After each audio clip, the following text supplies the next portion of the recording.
This is the single most insane chess game of all 11 that Carlsen played in Title Tuesday, 8th of April, late tournament, in which he broke a chess record that has stood for years. He was playing with the black pieces in this game. It's online, elite level chess. His opponent was Benjamin Superbok, another cheese grandmaster rated over 3,000. You're not going to believe how this one goes down.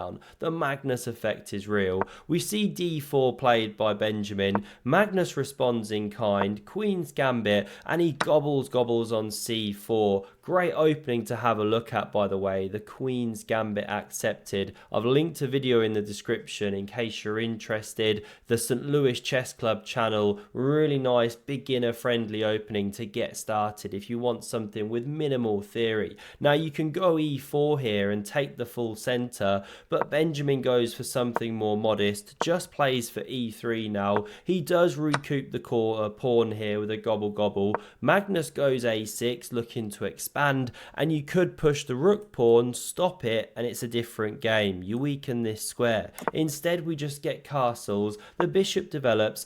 Now the queen hits this square, clears the way for the rook, supports the central push, and this guy stays at home. We're going to see why. Because after b5, you could retreat to either square. Benjamin chooses this one. Knight b to d7 to support the advance of the c pawn.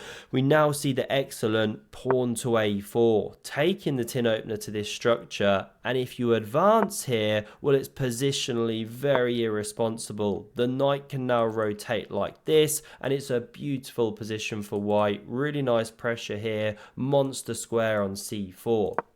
So we didn't see that one. The all-powerful engine wants to take, but then this guy does come under pressure down the line. But Magnus instead just develops the sniper onto the long diagonal, allows takes, these ones go into the blender, and then he sheds a whole pawn. Now, why has he done that? Well, after castles, knight c3, c5, he's just saying, fine, I'm not trying to be a whole big lot better here. I'm just going to try and equalize, bring the rook, pressure down here, sure, you're a pawn ahead, but I've got free flowing pieces. But white's a bit better, no two ways about it. The rook now centralizes.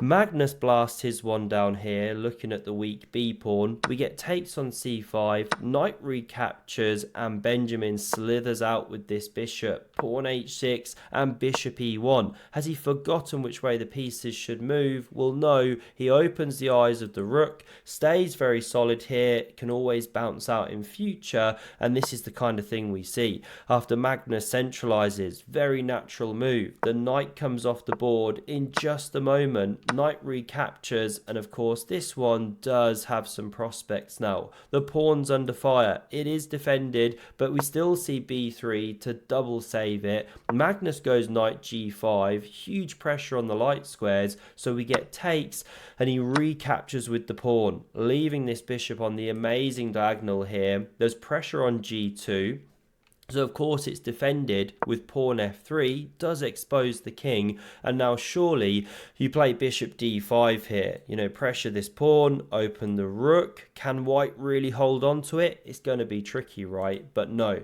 Magnus Carlsen decides that this is the moment to go absolutely insane. Maybe he had a bad batch of mushrooms for breakfast, we're not sure, because he plays the move, the outlandish bishop takes on f3,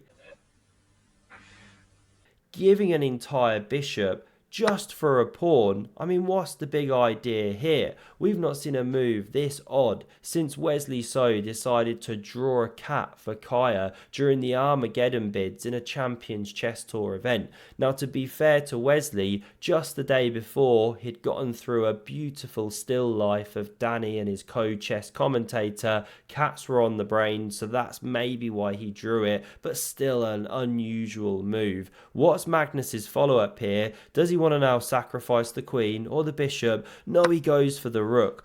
What is this insanity? He's an entire rook down here. Absolutely nuts. I mean, he's just busted. Look at Ival Barovic over here. +4. White's dominating. Magnus takes. Can you believe that in about 20 moves, a 3,000 rated Super GM pretty much, or Super GM in the blitz space, goes on to lose this game? What is going on? We see rook d7. Now the pawn falls with check. The bishop blocks. You could take this pawn. For some reason, Magnus doesn't want it. I don't know. He wants to keep it weird. Puts the queen there. And of course, the exchange is offered. This is what you do when you're material ahead. You whip the pieces off the board. Magnus having none of it. Queen d1. Still, he keeps the ladies on the board. But before he can do anything else, that one starts running. I mean, look at it go. Supported by the bishop as well. The king's looking a bit drafty. How you make him play here? Queen c4 is played. Queen d2 and g4, desperate to rip open the king. Now you do have to be a little bit careful. If takes, watch this.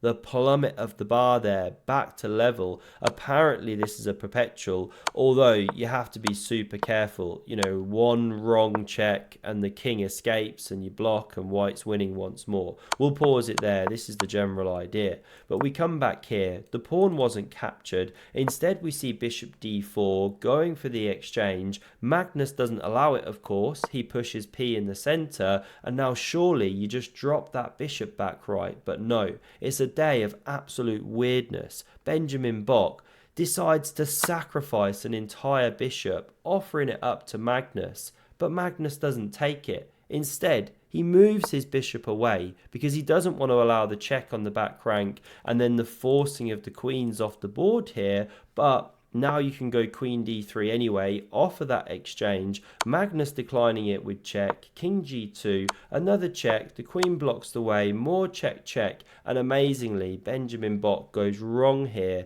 He should play king h1, best move, but instead he steps back to a dark square and Magnus can now slide on in with check and he's hunting the king. It's actually a perpetual now. Dead drawn position, but Magnus doesn't even want it. He wants to push for the win here. So instead he plays the queen to e1, king g2, another check, and now you should step back to the corner once more. Stay on the light squares. There's no light squared bishop, but king g1 is played and it gets the double question marks of doom. Absolutely shocking stuff. Magnus can now slide in with the check, king g2, and he's created this tactic where you fossilize the king with the discovered check, and you now pick up the bishop here with a huge attack still raging. King h1 is not the best move.